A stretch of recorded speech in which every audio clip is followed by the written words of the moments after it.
There we go. All right. Okay. So we're back here. Move this over there. And I've got my pencil. Do I have my pencil? Okay. What is this stuff called? What are you pointing at? Oh,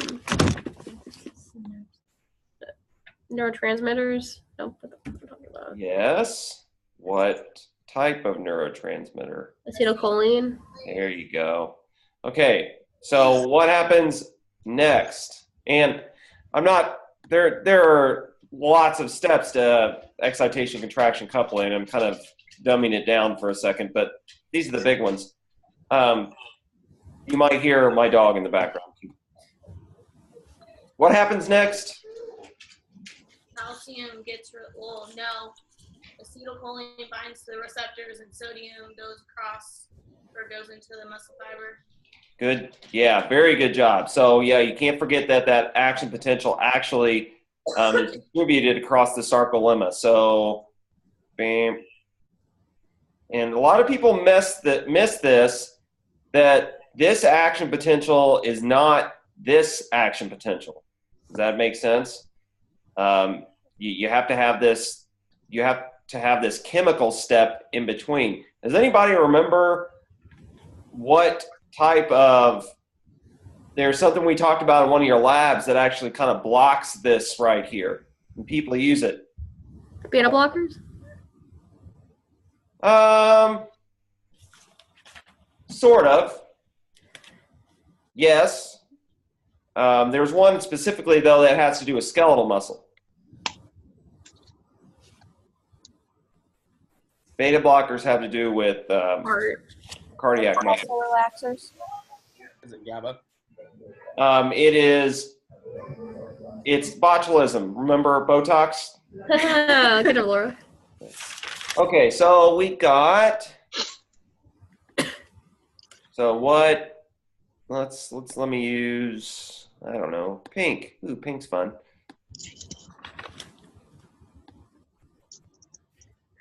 What are these?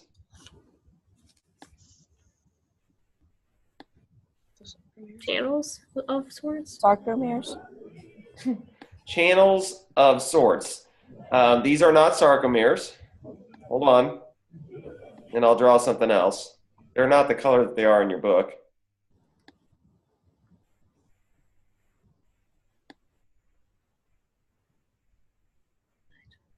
So you've got these channels of sorts, and they cross over.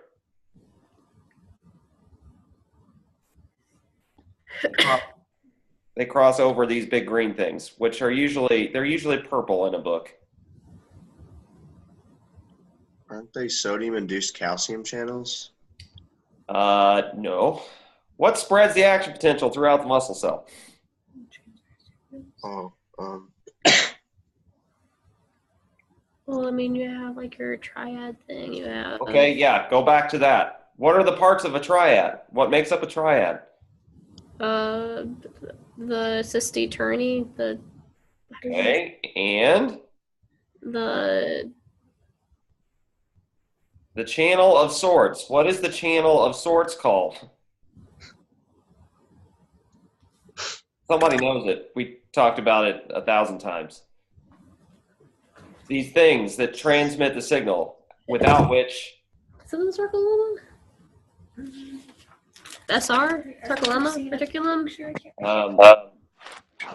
Well, there is the sarcoplasmic reticulum. Which Oh, sarcolemma. I'll even give this to you. These big green things have calcium in them. That's the sarcoplasmic reticulum.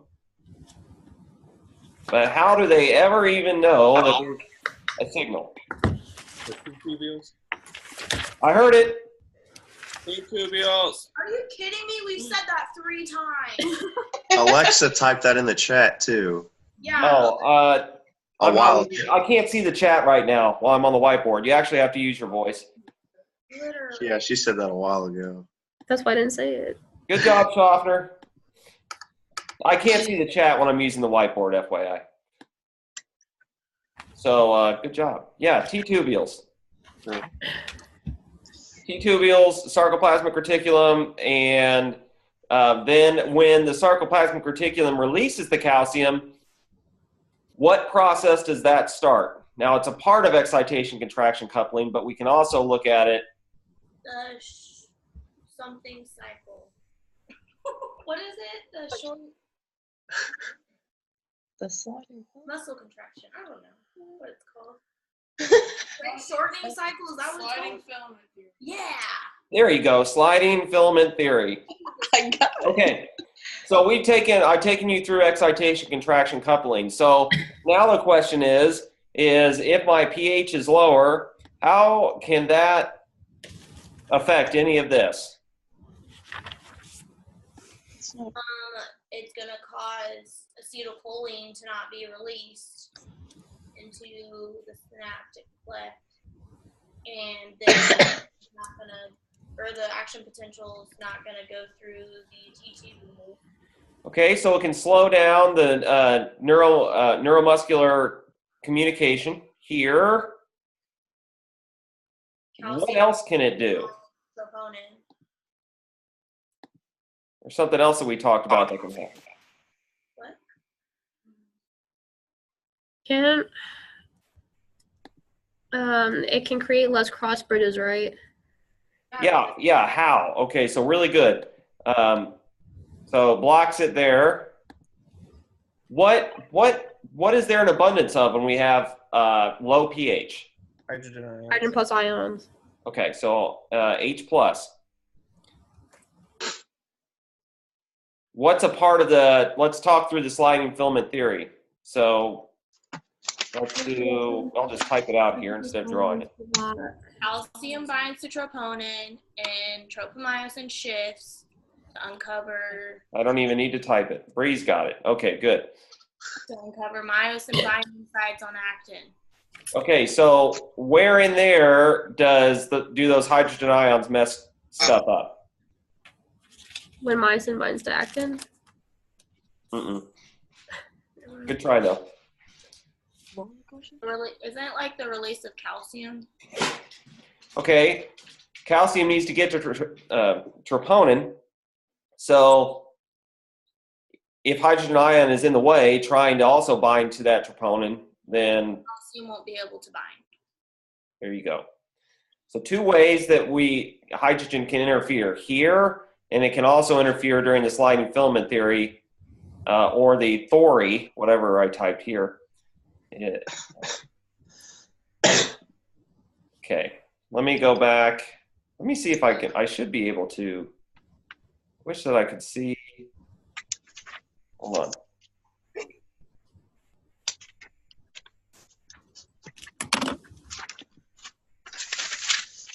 I can see the chat. I think. No, I can't.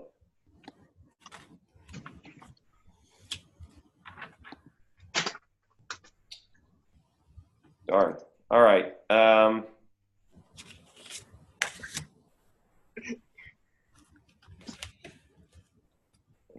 stop the share. All right. So let's see. There's the T-tubules. Good job. How does acid-base balance? We covered that. AVO2 difference in partial pressure. Do you guys have any of these share options, like the whiteboard and all that stuff, or is that just me? I think it's just you. I don't, yeah, okay. I'm just curious if you guys had that. Okay. I'm pretty sure we have it too. What's that? I'm pretty sure we have it too. I have Oh, a little okay. green button that says share screen. Yeah, if you click on that, you guys can share the whiteboard too. So, Hey, Hebron.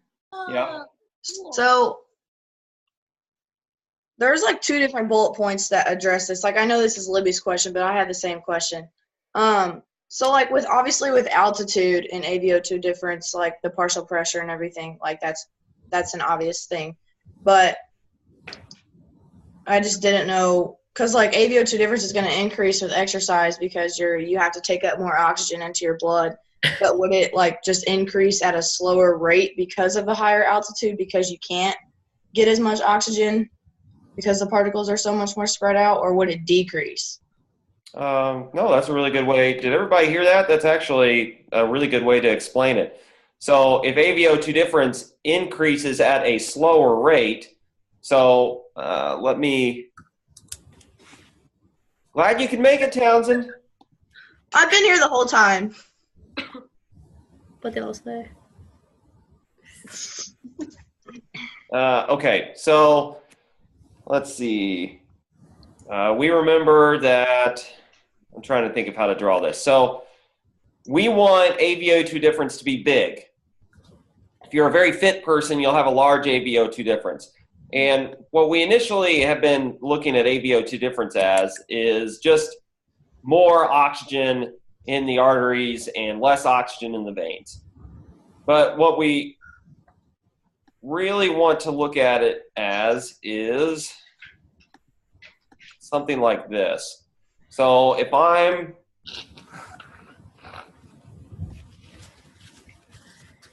got two alveoli and I'm at altitude versus sea level. Where's my pencil? I don't know. This one?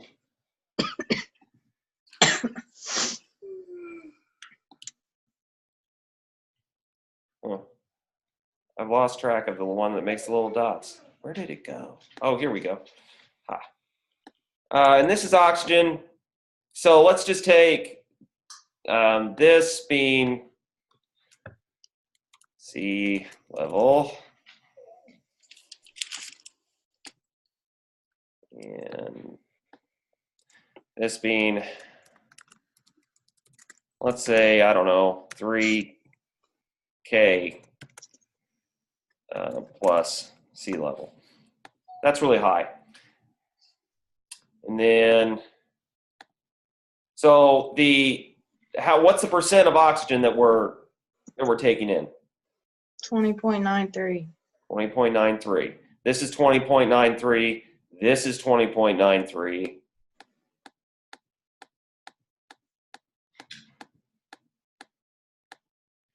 Okay.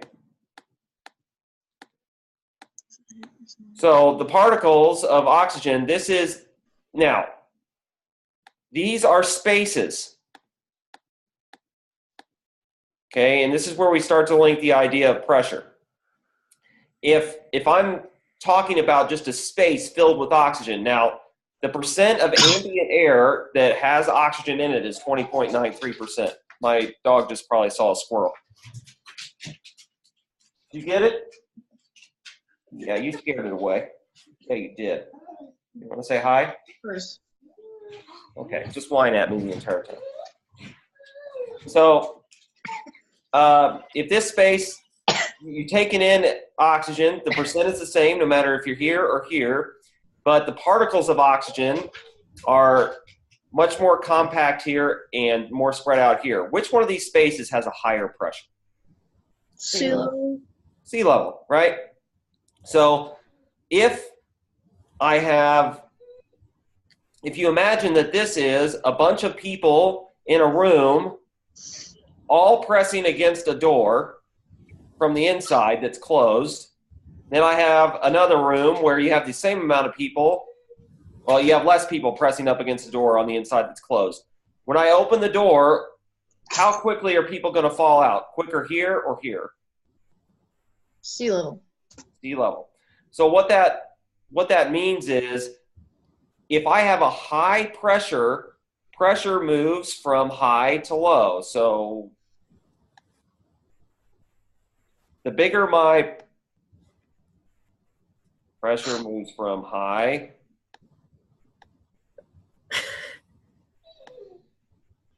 to low. The bigger this is, the faster this will diffuse to a lower pressure. And when I say diffuse, I mean in the respiratory system and also cellularly. So we have two different types of respiration. And each depends on how big this pressure head is, or how big the high pressure is versus the low. Where are my two sites for respiration? There's two types of respiration. Pulmonary and circulatory? Yeah, pulmonary and cellular. Cellular, my bad. I knew it started with a C. So if I have high pressure from sea level, if I have very well-packed oxygen, I'm going to transmit that into my capillaries in my pulmonary system and then down to the heart and then out systemically. So now if I'm talking about these are blood vessels, I have blood vessels, or I should say hemoglobin. And I have a very high, this right here and this right here, this is my pressure of oxygen. If I have a really high pressure of oxygen, which one's going to get into my cells easier, this one or this one? Sea level. Sea level. So that's AVO2 difference. AVO2 difference means that in the arteries, I have a really high pressure of oxygen. On the other side, I have a really low pressure of oxygen in the veins. That happens naturally. But when you're at altitude, you start off with a lower big P, so you're not moving oxygen into those cells as quickly as you would, or as at the rate that you would at sea level. Tell me if you have a question about that. So it does increase, just slower.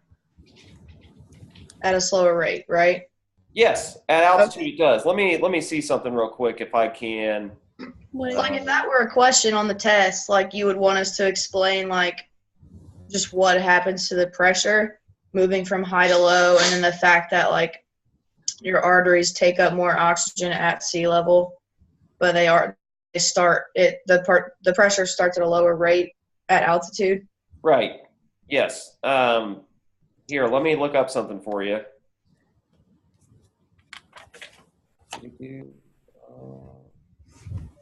Okay, here we go.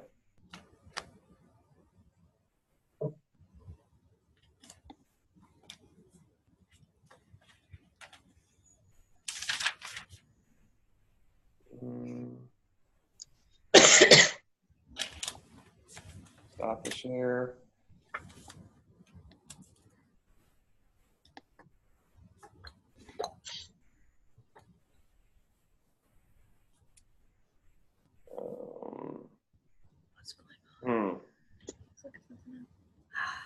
I was going to see if I could show you this picture. Let's see if I can figure it out real quick. Copy. I wonder if I can put it on the whiteboard.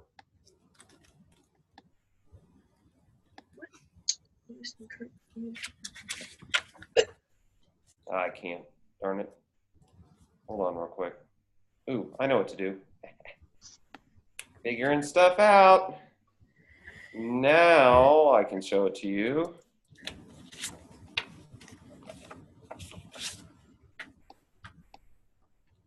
Okay. Yoink. Okay, that's lit. Okay. See this? You guys see it? Yeah. I like that. Okay. This is, I mean, there's a picture about this in your book. Okay. It looks a little different. So,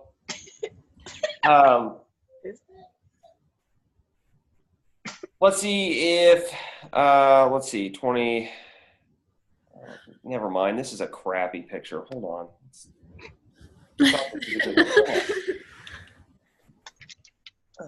I'm pretty sure not. This is lit. It's like 52 to lit right here. Partial pressure, This is. I'm making oxygen, AVO2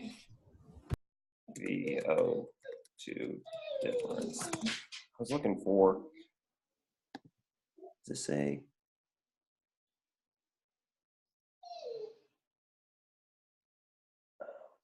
I just need to not type an AVO2 difference here. Partial pressure. Blood. There we go. Aha, that's the one. There we go. Okay, so take a look. Where is my inspired air Partial pressure is 160, and we're taking a look at let's follow the PO2, the pressure of O2. This is just what I drew on the whiteboard. So imagine those loaded particles of oxygen onto the hemoglobin, pressure of O2. Okay, so by the time it reaches my cells, sorry about the dog, we've got 95. 95, the pressure is 95, the partial pressure of oxygen. Remember, we call it a partial pressure because if I've got a can of air, it's made up of nitrogen, CO2, and oxygen. So you have to divide that in 3. There's partial pressures that make up a total pressure. That's why we call it partial pressure. So, hi there. Okay. Oh, stop. Get down. Sorry, my dog's jumping on me. What do you want? Look at that for a second. I'll be right back. I've got a fever.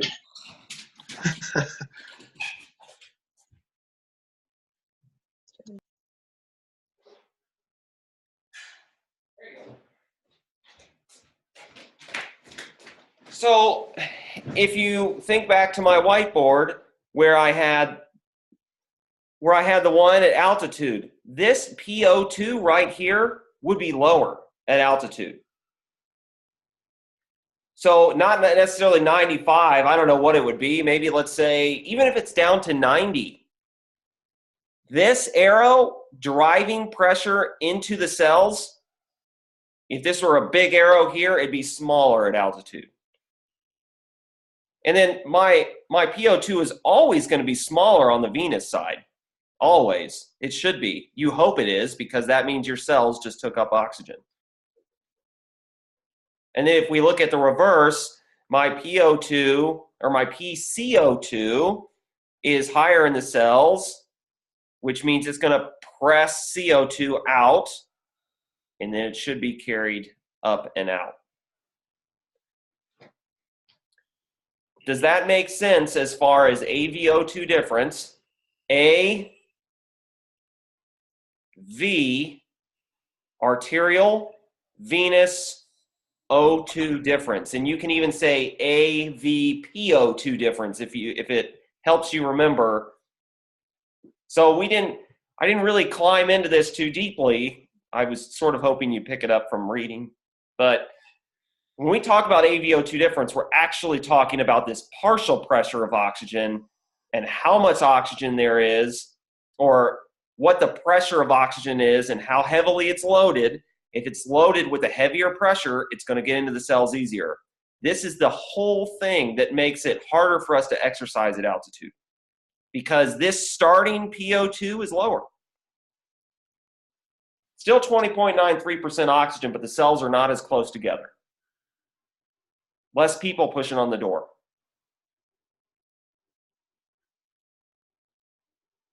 We good? Yeah. So basically what you said was, because there's less particles in the air, it's the same percent, but because there's less particles, or they're further apart, you can't get as many, and because of that fact, the AVO2 difference would want to be the same as it is at altitude, but because of the particles, it can't. Right, the particles are not as close together, so you're not driving as much oxygen into. Yeah. You're just like, If we crank this up to 200, you'd be getting, if you could do this, if it was possible for any human to do this, you drive a ton of oxygen into your cells. But look how much we lose. Look how much we lose just from our alveoli getting all the way down here. We lose about 5 millimeters of mercury per pressure, almost 10. Sorry, so from 104 to 10, just getting down to the cells.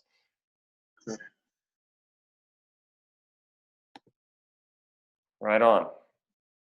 Good question. Specific adaptations that occur as a result of endurance and strength training. Is that right off of the study guide? I'm not going to list them all, folks. Actually, I can't remember them all, so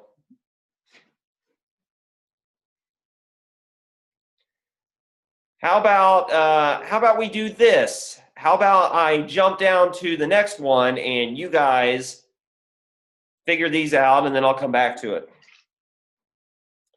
There's a lot of them. I don't want to do a lecture for you, and now my dog has to crap her pants, so I'm going to go let her out real quick. I'll come back with series and parallel. We'll talk about that, and then we'll go back to adaptations, but I want you guys to work on that for a second. Go into your lecture notes if you have your lectures up, or your book, God forbid, and look up some adaptations.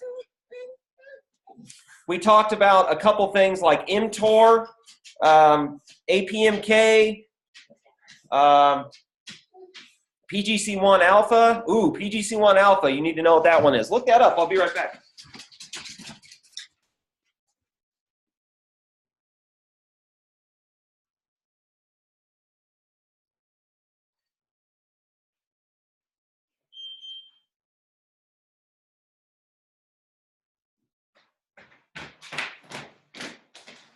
Am I talking really loud?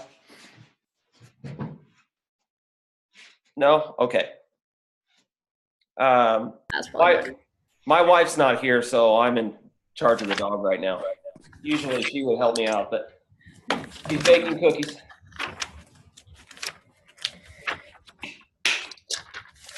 Okay. So a couple things. mTOR, PGC1 alpha,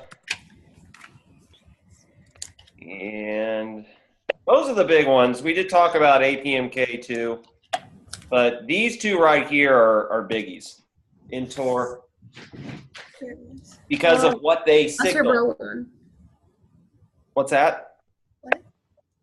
I remember you saying in class that like mTOR, what was like your bro one, like this one that you use for lifters, right? Yeah, it's your bro protein. Yeah, bro protein. There you go. Here, I will come back to that one. This is a really heavy question, but I want to get a little bit more specific instead of just doing a whole lecture about adaptations, because we already did that in class. So, but I will come back to it. Let me just skip ahead because a couple of these are a little easier to answer since we've gone over them several times. So, active and passive tension, you need to know it. I mean, I've drilled this into your heads the entire semester. So if I ask you some sort of question, like on the last test, I asked you about Golgi tendon organs and how they're related to active and passive tension. So if,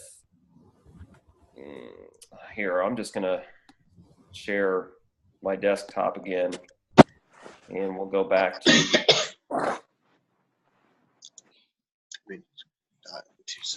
You can use the outlet that's right underneath where the extension cord is, or the power strips right here. length, tension, relationship. Go. Oh, look at that. Look at all these beautiful graphs. Let's see. Here we go. All this time I was drawing this crap for you. I just look on the internet. Go, go, go. No? Okay. Okay. So, active tension. Actually, let's take a step back. Okay. Let's take a step back. This curve right here, this red curve, is this. This is that red curve. Okay? So that red curve that's superimposed with all the other curves, if I take it and I pull it out, this is what that curve represents.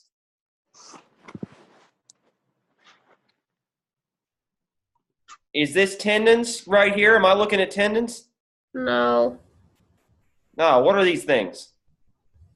Sarcomeres, actin mice, and That's why we call it active tension. It's active because it has ATP that you use to make the sliding filament theory work with cross bridges. So let's take this, for example, like on your study guide. You see, you know that, let's think about this. Anterior pelvic tilt and hamstrings.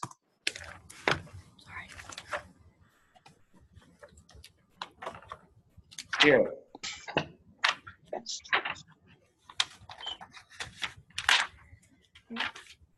No, I want that one. It's this one. Okay. This happens in a lot of people. If you look at people, walk around, you'll see that they have an anterior pelvic tilt. What structures of the body that people really love connect right here and help pull this back up?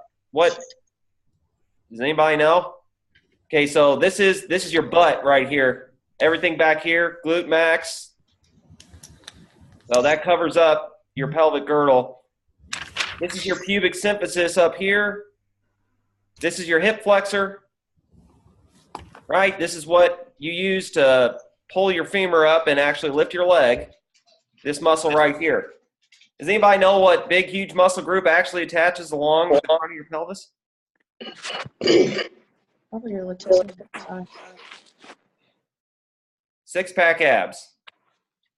So just kind of So your lats? Six-pack abs. Your abdominals.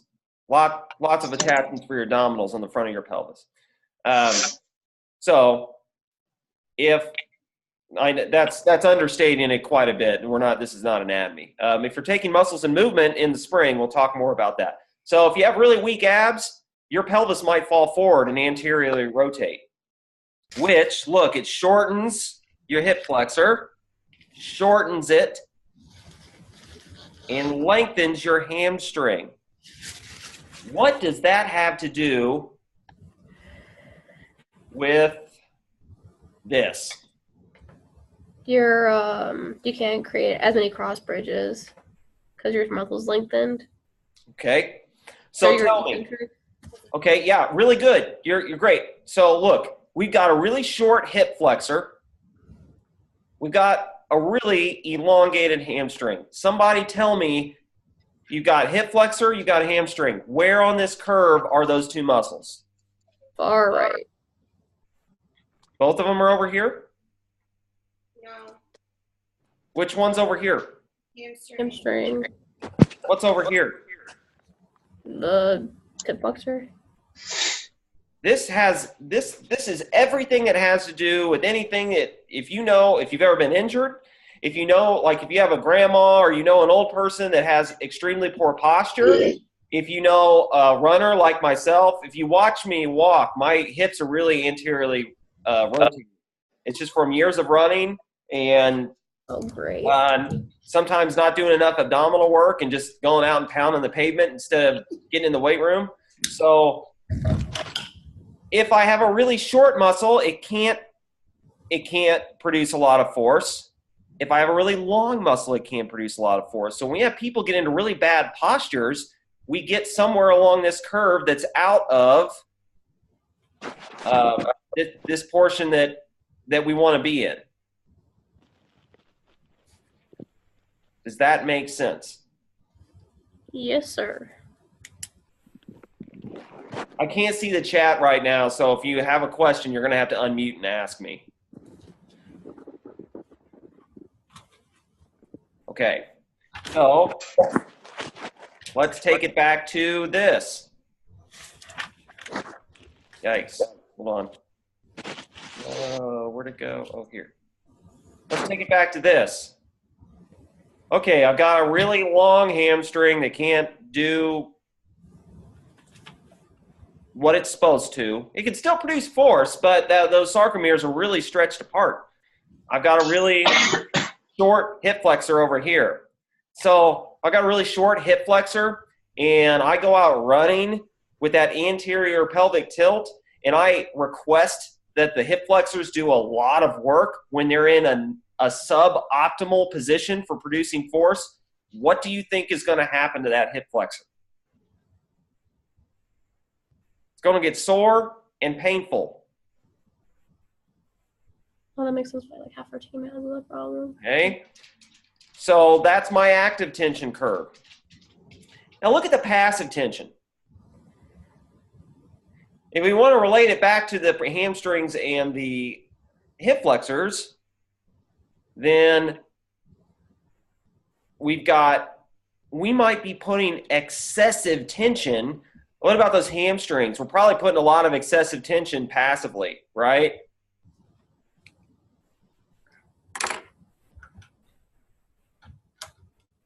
But if we have a healthy muscle, we get contributions from passive and active. When I bypass the active range of motion, my passive kicks in because I've got those rubber band-like structures that are starting to pull apart with the tendons. What other part contributes to passive tension besides tendons?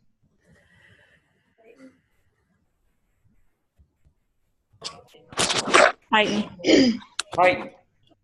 Okay, let's do series and para.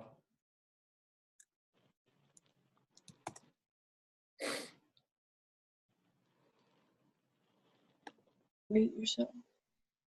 All right. Here we go. Okay, so here you go.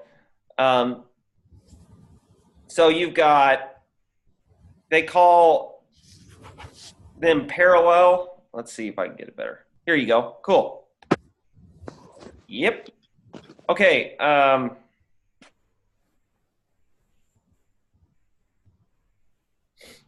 So series elastic components lie in series. So if this were a chain, if this whole thing were a chain, this would be link, link, link, link, link in series. The tighten lies parallel with the muscle fibers, so it's a parallel elastic component. Don't pay attention to this. I don't agree with that, so we're just going to call tighten a parallel elastic component.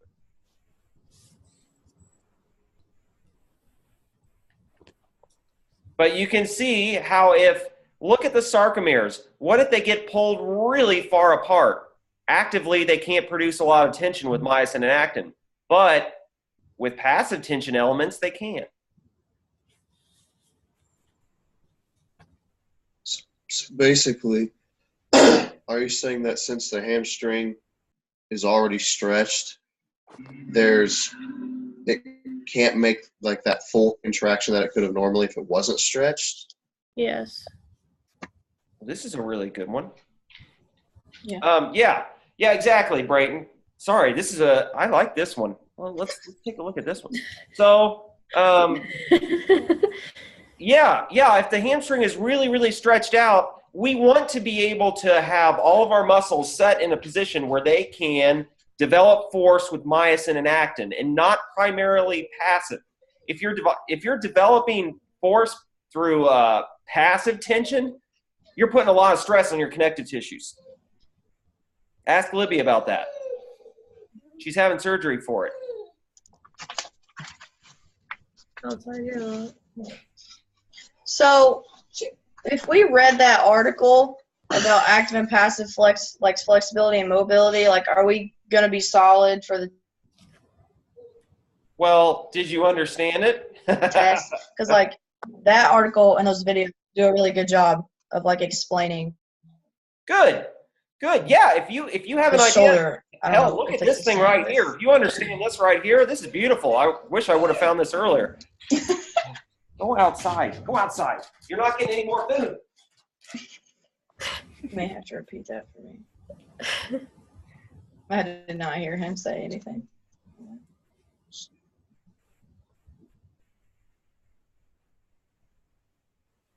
Wait, how's this like picture? That's no 4. Something goes up, right? I didn't even hear what you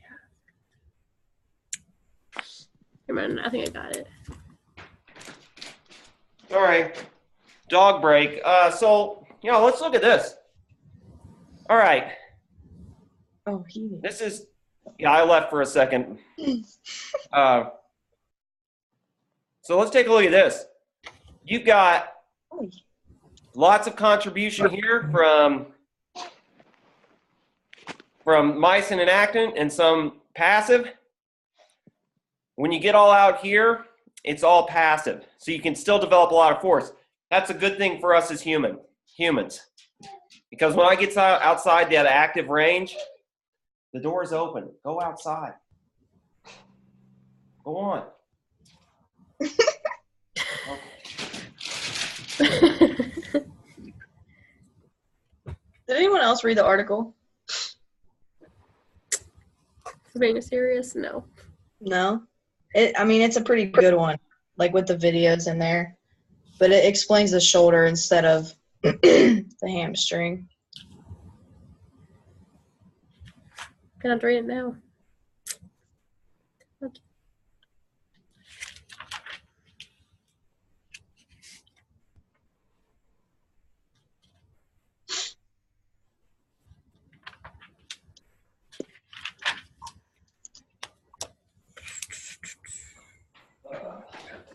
All right.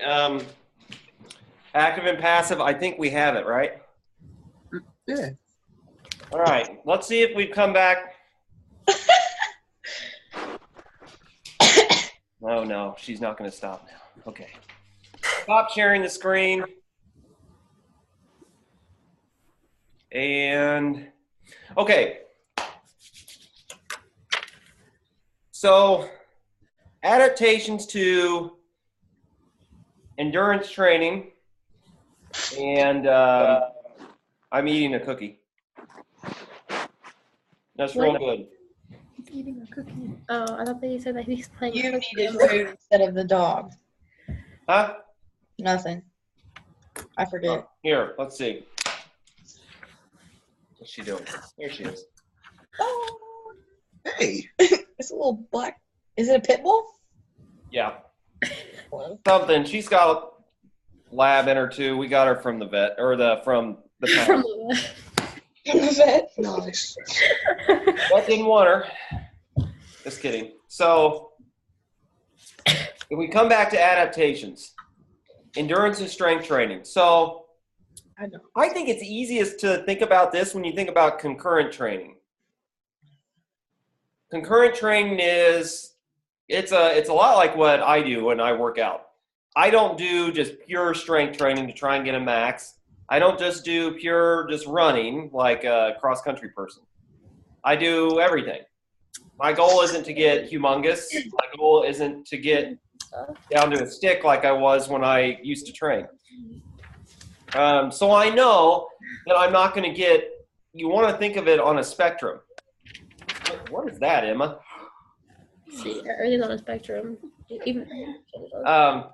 So I think of it as a spectrum. If we're looking at strength training versus endurance training, I'm trying to maximize the adaptations for one over the other. And if I'm doing concurrent training, let's say CrossFit's a good example of this because it's what they do. Those guys and gals that are doing CrossFit at the CrossFit Games are really good athletes, but they're not the most. They're not the strongest power lifters in the world. They're not the best Olympic lifters in the world. And they're not going to go run a marathon and compete with Olympic level athletes. They're in the middle. They're still really, really good athletes, but they're in the middle. They're in that gray area where those adaptations are competing with one another. So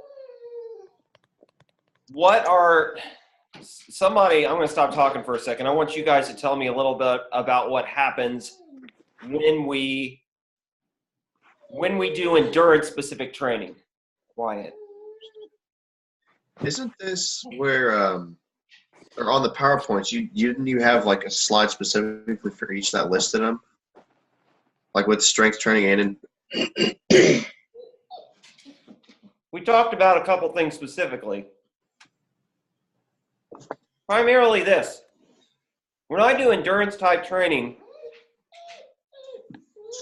look in the chat, PGC1 alpha. What does that do? I got it right here.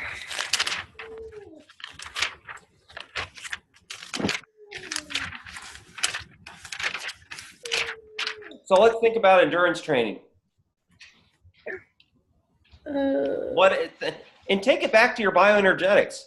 If I'm doing long, slow distance, if I'm doing And transcriptional activators that promote mitochondrial biogenesis. all right, stop right there. Mitochondrial biogenesis. It creates mitochondria. It makes new mitochondria. What can I do with mitochondria? Make energy. Get more. You can uptake. Okay, so mitochondria, doesn't that basically get the oxygen from the pulmonary system? Take it back to your bioenergetics. I can make fuel without oxygen anaerobically. I can also make it with oxygen. What's important about mitochondria? No. The bigger they are, the ATP. No. Like, we really what? Does it have to do with like hyperplasia?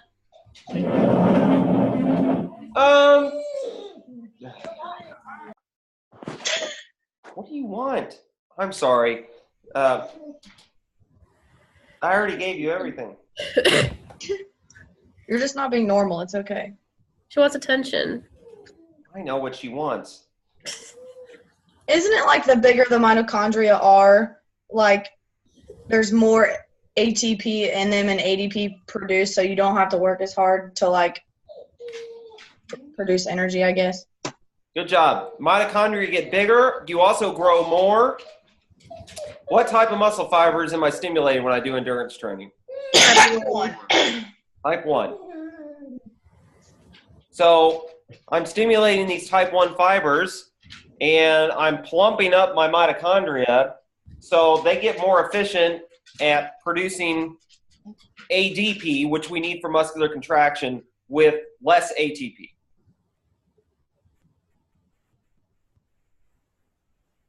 Okay, so PGC1 alpha induces mitochondrial biogenesis.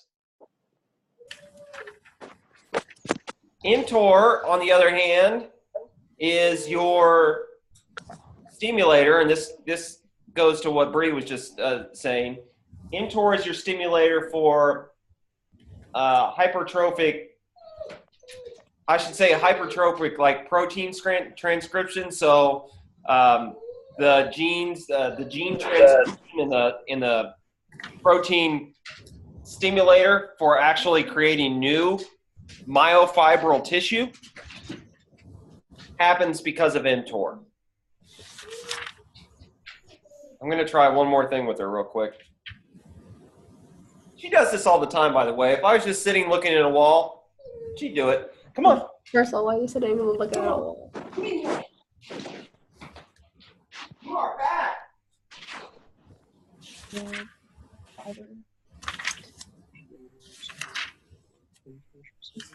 Wait, so what's mTOR? What'd you guys take out of that? That it stimulates more fiber production. I don't think that's Something. right, though. I know I Makes- stimulated for Oh. mTOR. Okay, so I heard Bree say my hyperplasia. So let's talk about hyperplasia for a second. Hyperplasia hasn't really been proven in humans. We think it happens. Yeah, it stimulates more production. So basically, mTOR has to do with hyperplasia and hypertrophy. Yeah, it's the stimulator for creating new muscle tissue. Oh. Or I should say, when I say creating new muscle tissue, I don't necessarily mean hyperplasia. So I want to explain that, make sure you understand. What's the difference between hyperplasia and hypertrophy? Hyperplasia, you actually create new sarcomeres, whereas with hypertrophy, you just create more cross bridges, like more filaments. Yeah, with hyperplasia, You make that second. actually with hyperplasia, we utilize something in our body. Now we know that satellite cells go outside. You can go outside on your own. I don't know why I talk to her like a human. She doesn't understand. Should they do? Yes, you have the brain the size of a peanut, but you're adorable. Okay, so with hyperplasia, this is hyperplasia. New muscle fiber. I'm actually growing new fibers, actually developing a new nucleus. Remember that muscle cells are multinucleated. So in hyperplasia, here, let's clear all this. Go outside. Go. You're being bad. Hey, we got about 2 minutes left. No, he doesn't. He's gonna go a bit longer. What the PowerPoint says about mTOR is it's a major regulator of protein synthesis and muscle size. So I guess whether it's like hyperplasia, Okay, hypertrophy, or whatever, it's everything. Okay, so let's do this. Look, I'm just going to stop my drawings. They're terrible. Hyper.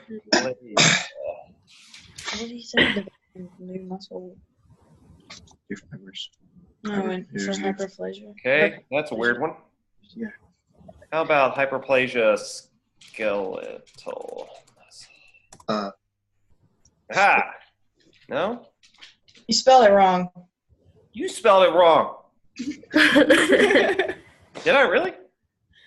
Yes, it says skeletal. Oh. Oh, right. I thought you meant hyperplasia. Here. He's like, I know it. Hypertrophy or hyperplasia. Brain muscles. Right. Like that. Bundle. Those pictures. There we go. Yeah. Yeah, that was a good one. There's a difference right there. Hypertrophy is making it bigger, is transcribing new or building new myosin and actin within the existing cells. Hyperplasia is actually creating new cells, or I should say muscle fibers. Whenever I say cell, I mean muscle fiber. Right. Does that help? yeah, we had that.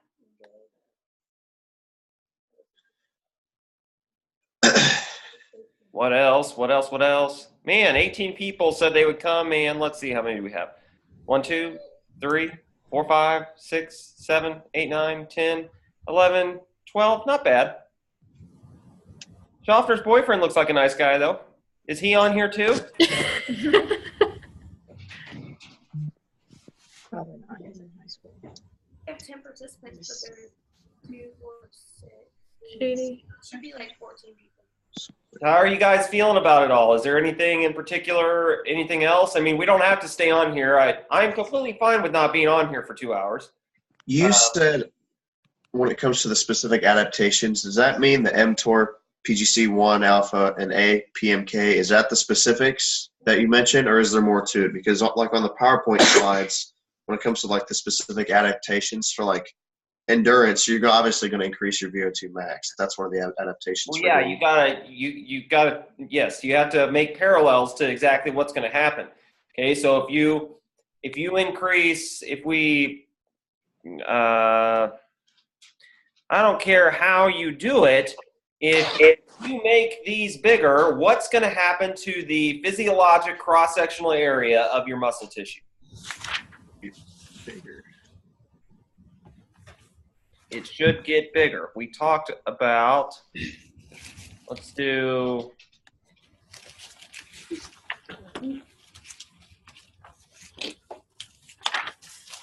circle. Boop. All right, if my muscle starts like that, and this is my biceps muscle. This is the whole muscle. It doesn't matter if it's hyperplasia or hypertrophy. It'll get bigger. If it gets bigger, it can produce more force. Now, interestingly, we talked about creatine, and this actually happens. But does it happen because I'm initially building more muscle tissue? Hyperplasia, hypertrophy. It's water retention. It's water. It's actually more, if we want to think about it like this. Isn't it basically just the swelling of the muscles at first? Yeah, if this is, oh, that's bad. If this is creatine phosphate, and I'm just dumping more in because I'm taking my creatine, bro. Well, it brings water with it, which osmotically creates more pressure in the muscle tissue, and it actually, more water pushes that pressure, that increased pressure of water and the creatine phosphate. Now she sees a rabbit. Okay. That creates more pressure and tension in the cell, and that means you can produce more force.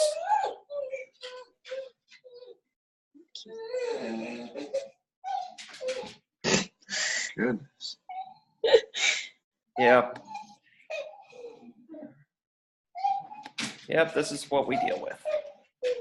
She's kind of spoiled, so she acts like she owns the place. And during times like this, it really shines. Does that help? Yes. So, just curious. So, would PGC1 alpha be like more endurance, and then mTOR would be strength? Well, yes. Yeah, exactly. And is it AMPK or APMK? AMPK. Sorry. Huh? So, and what you want to think of is just think of the person. Kind of think. Are endurance athletes really, really big? No. No, because that PGC1 alpha and that stimulating, that competes with mTOR. It actually blocks signaling for mTOR if you're doing a lot of endurance activity, okay, because you're not stimulating muscular growth. You're stimulating, you actually get a little bit of hypertrophy in the type 1 fibers, but that's because you're developing more mitochondria.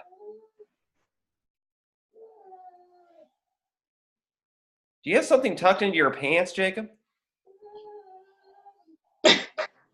What's sitting on your phone? I just want to make sure you're awake. What are we getting at here? That's my favorite question. Hey, nobody's fallen asleep yet. He also isn't here though, so.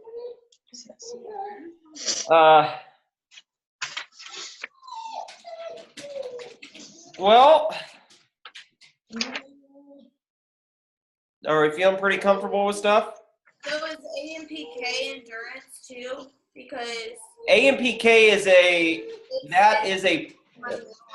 I wouldn't worry about that too much. It is one of the primary messengers that will stimulate either mTOR or PGC1 alpha, depending on what you're doing. Don't even worry about AMPK. Just know that PGC1 alpha has to do with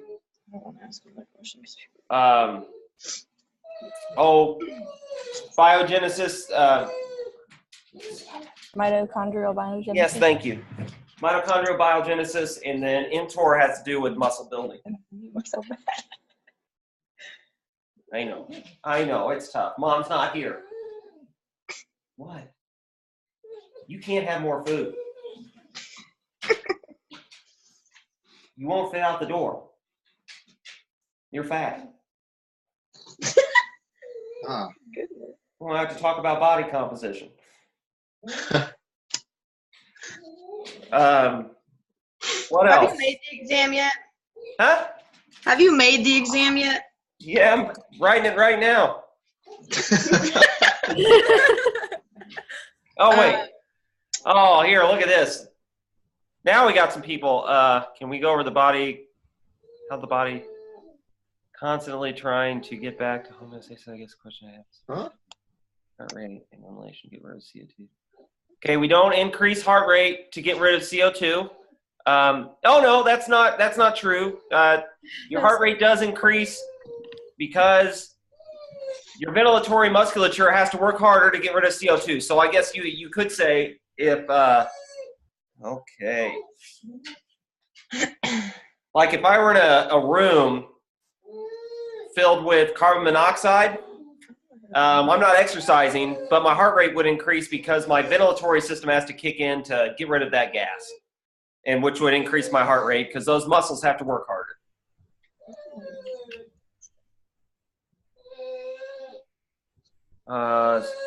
I know.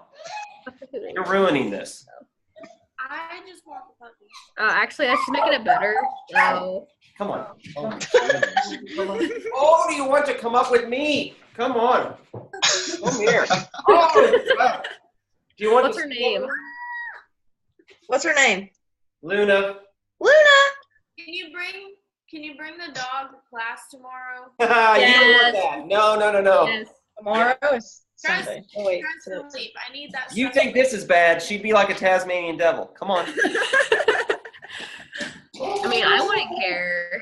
I wonder how in depth. Yeah, for real though. Like answer questions and like pet the dog. I don't My life. One question. I think I need a dog to take tests. I think it would make me. I wish I had my cats. I can bring them. Cats are awful. I love cats. They're so Oh, cute. Laura. They're such a- Hold on, Jacob. I didn't read your question all the way. I guess the question I have is about heart rate. We increase the heart rate and ventilation. But to get back to homeostasis,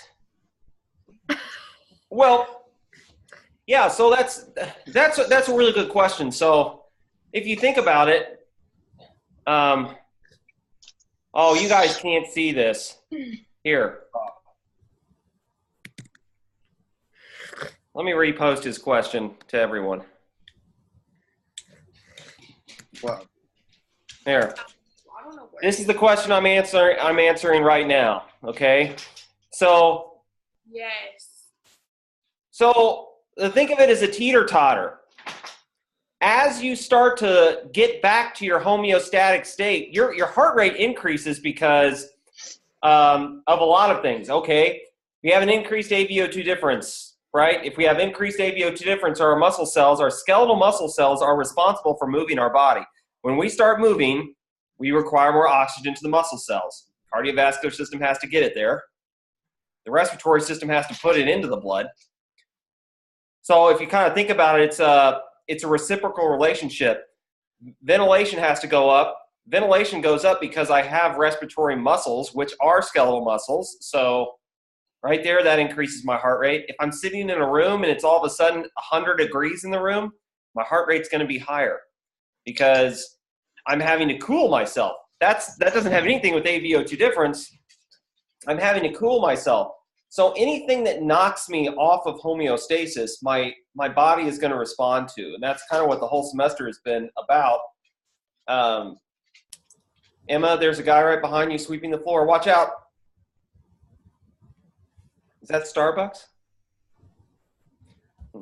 I'm in McDonald's.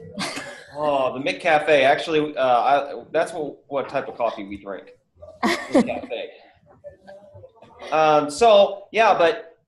Jacob, to answer your question, the reason your heart rate comes back down is because you're moving back to homeostasis. Does that make sense? You sure? Wait. Never mind. So let's do this.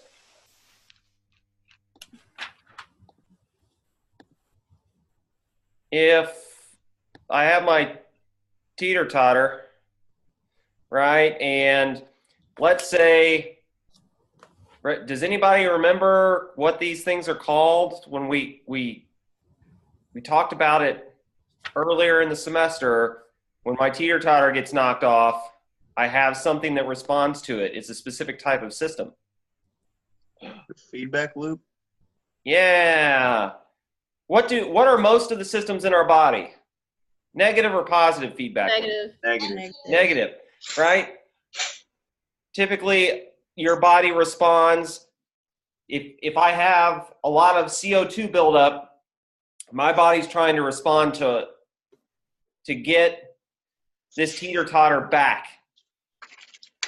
And as it does, if I stop exercising, the teeter-totter slowly comes back to normal and reaches homeostasis.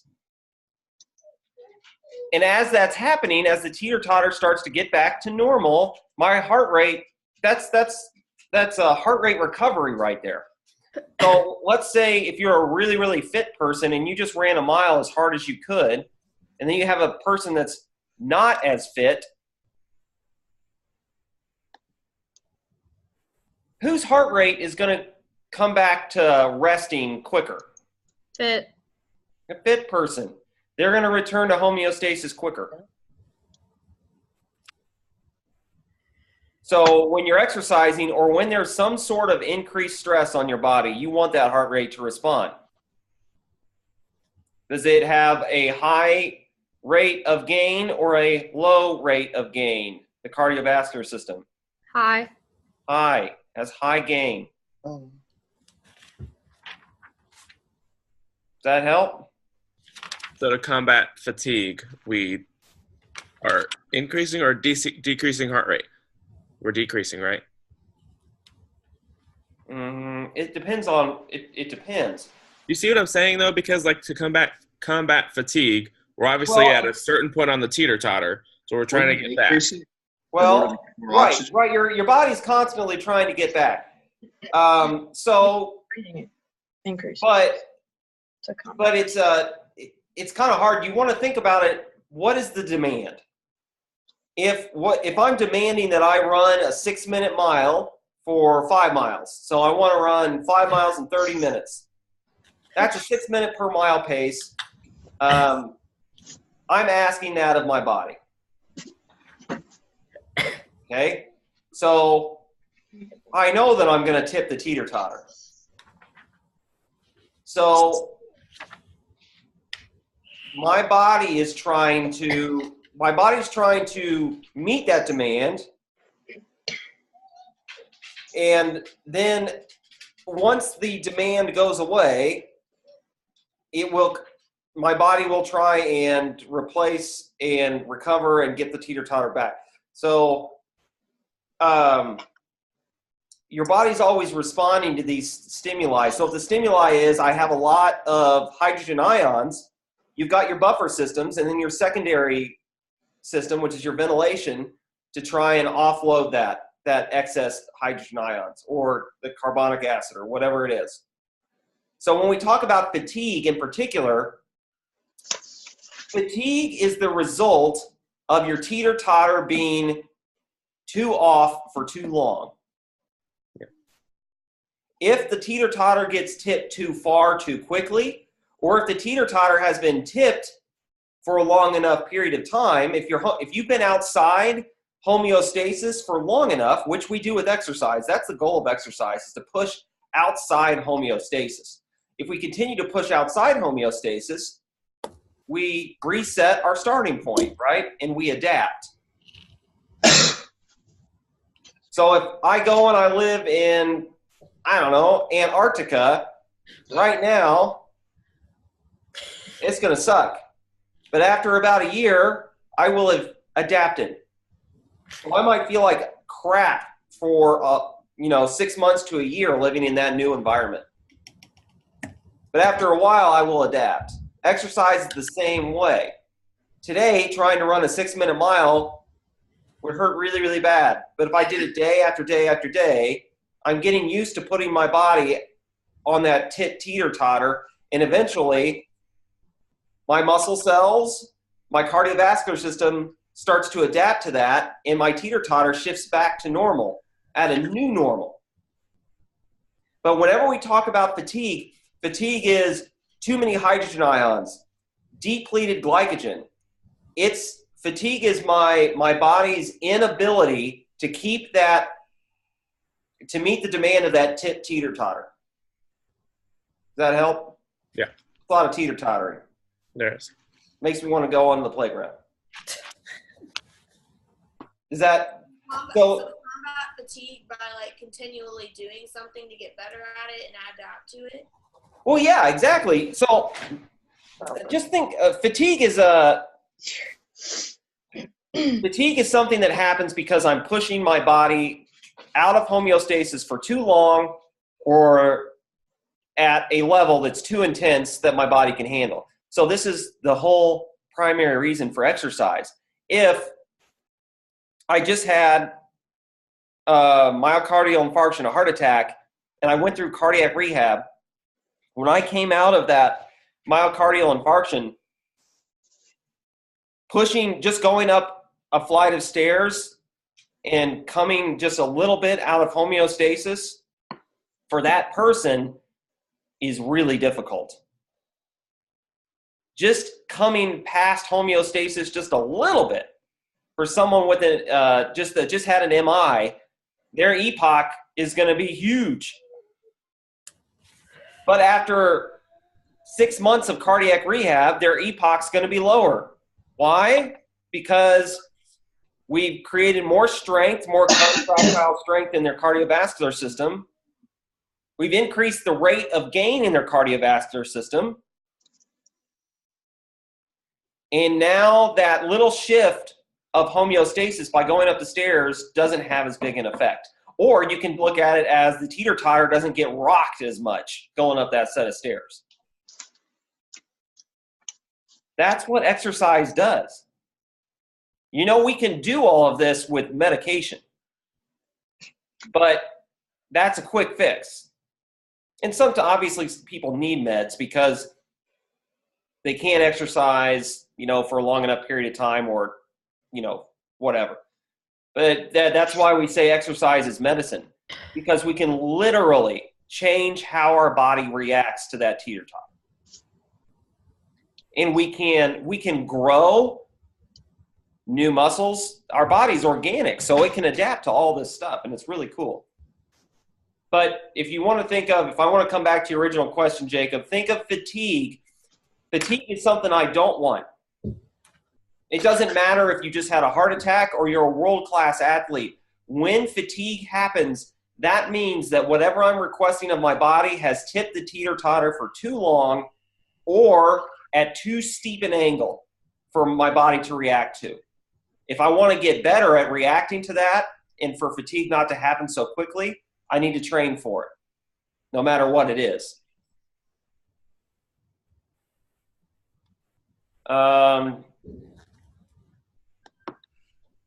Let's see. I'll answer this question, and then we'll kind of look and see what everybody's feeling like. And then environmental is the answer to the question. I don't know what question that is. Hold on. I mean, I wrote that study guide, but I can't remember everything I put on it. That stimulate heat transfer. Yeah, I said convection, conduction, radiation. Yeah. I don't remember what we said. Yeah. Radiation. Here, hold on. Let me see if I can look something up for you guys real quick. Uniforms. Thermoregulation. Exercise. Let's see. Down.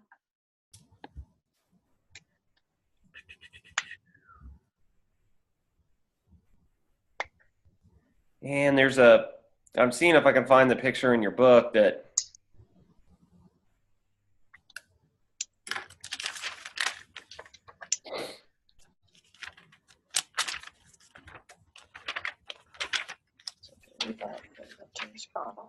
I said temperature, relative humidity, and vapor pressure as like the environmental This factors. is the picture that I'm referring to. yes, that one right there. Good.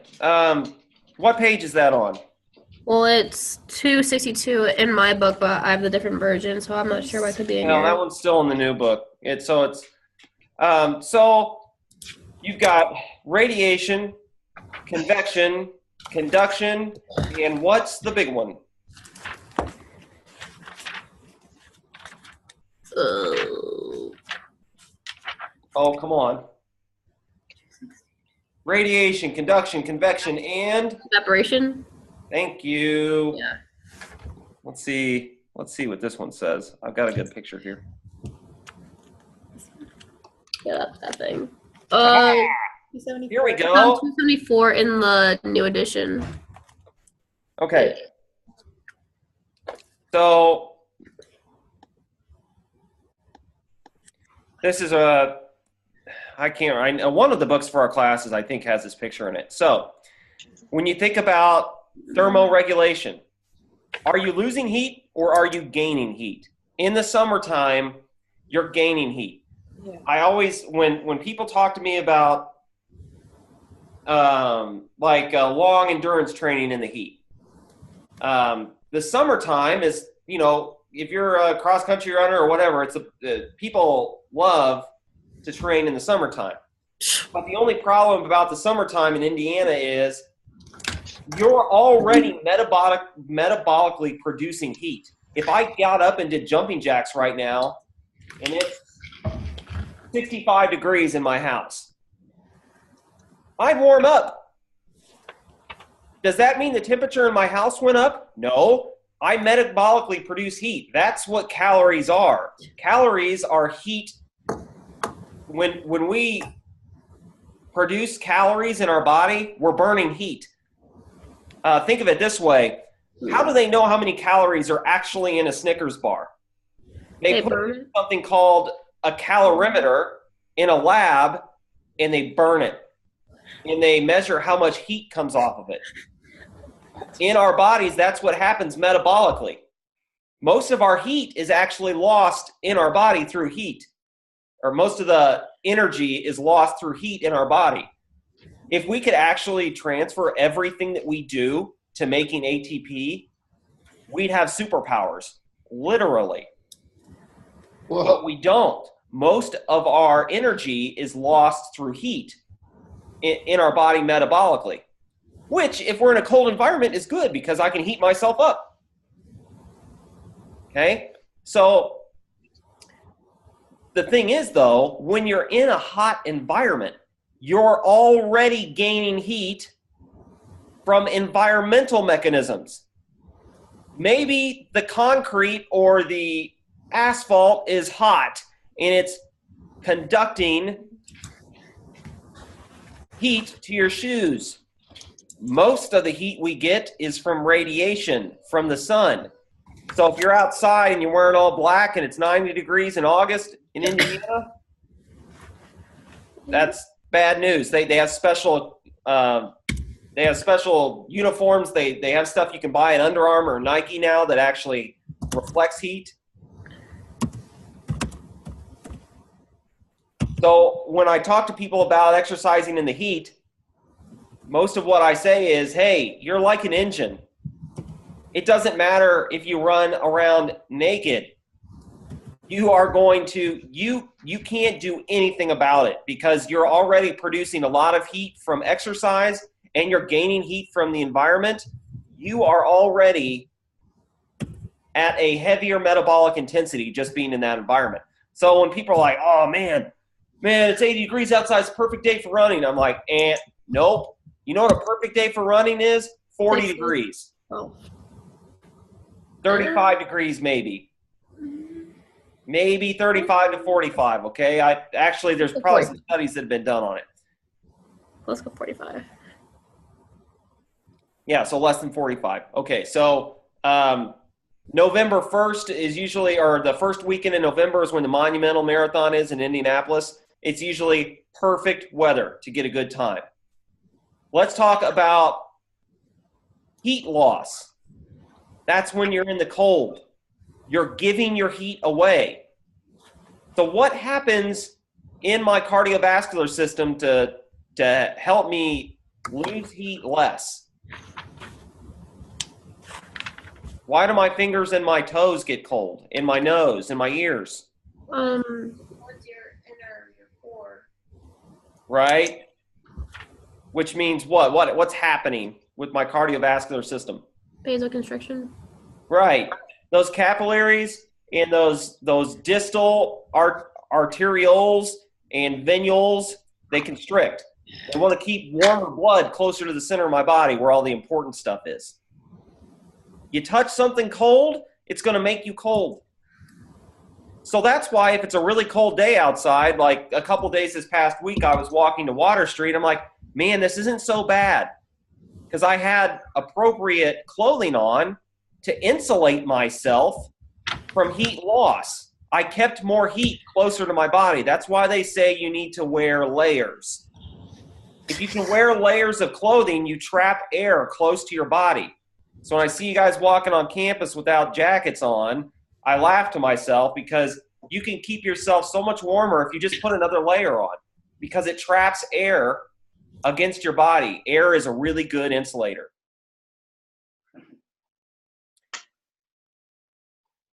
Now, if I'm in the sun on a cold day, it's even better because I get some heat return from the radiation. Radiation is not such a good thing in the summertime because you're already gaining heat. Does that help? Just think of the scale. If the scale tips to the right for heat loss, you're getting real cold. You better find a way to keep heat in. If the scale tips to the left on heat gain, you're getting really hot. You better find a way to cool yourself. Throw some cold water on you. Would that be conduction, convection, radiation, or evaporation? I know you're all asleep right now. Wake up. What? If I drink really cold water. Convection? Convection. Conduction. Convection is when the wind blows across you. Okay. Okay, so we're gonna put wind by this one. So conduction is direct contact.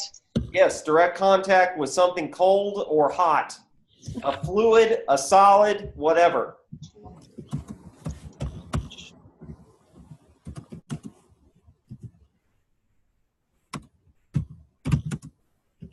You boozing it up there, Tanner? You got some vodka in there?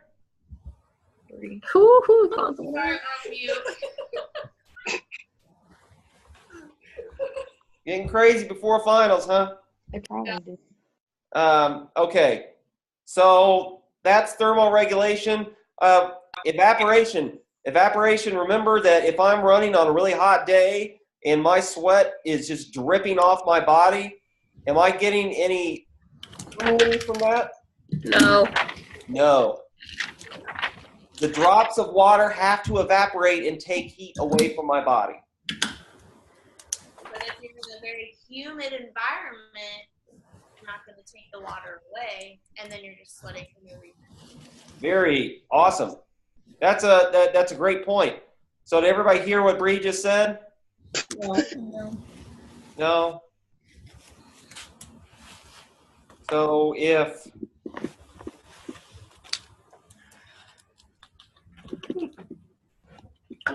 I have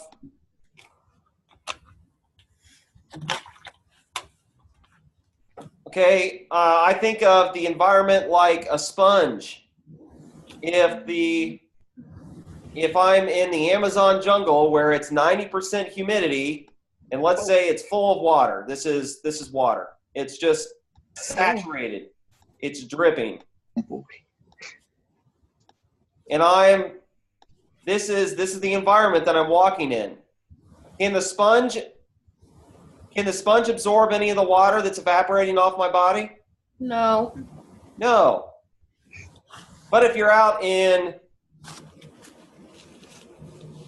Arizona where your sponge is really dry, your evaporation is going to be taken up quite a bit better.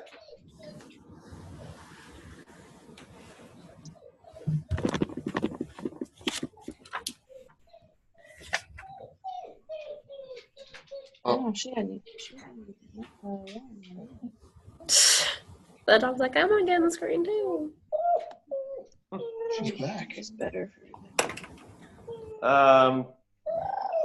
yeah, so yeah, if you guys understand that in your book, that picture in your book that Levi just showed,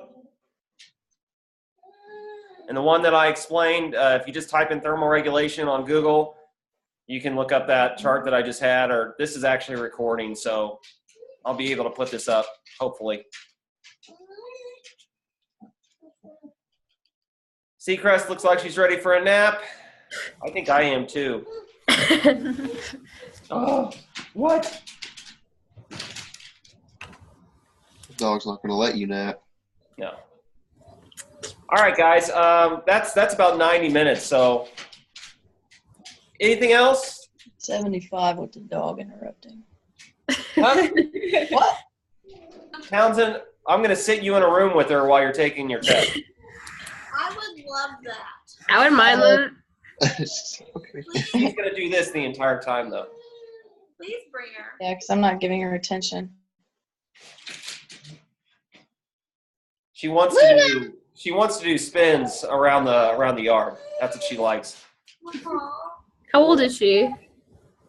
She's 7. Dang. 7 going on 2. If you ever need a dog sitter, just let me know. Same. Don't say that, Bree. Anyway.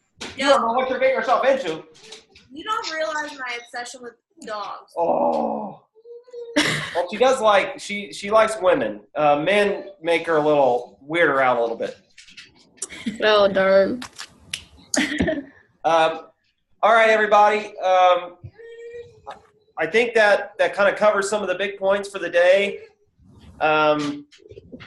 If you have any big lingering questions, talk to each other. I will see you guys tomorrow at 10:45. Hey, It's bro. See me at 8. Oh, What? God. when did the evaluations close? They don't really close, but I need everybody to do theirs by 10:45 tomorrow morning if you want to get bonus points. Some people said it's not up anymore that went to do it. Oh, it's not up? No. Usually lasts for a week. Well, Rip. let me see what percentage of the class did it. If enough people did it, then maybe I'll just still give you bonus points. Or maybe I'll just give you guys bonus points since you came to the study session. I mean, that's pretty cool. All right. I'll look over that stuff and I'll let you know tomorrow. Have a good rest of your weekend. Bye. Bye. Bye. We're in Spurlock, right?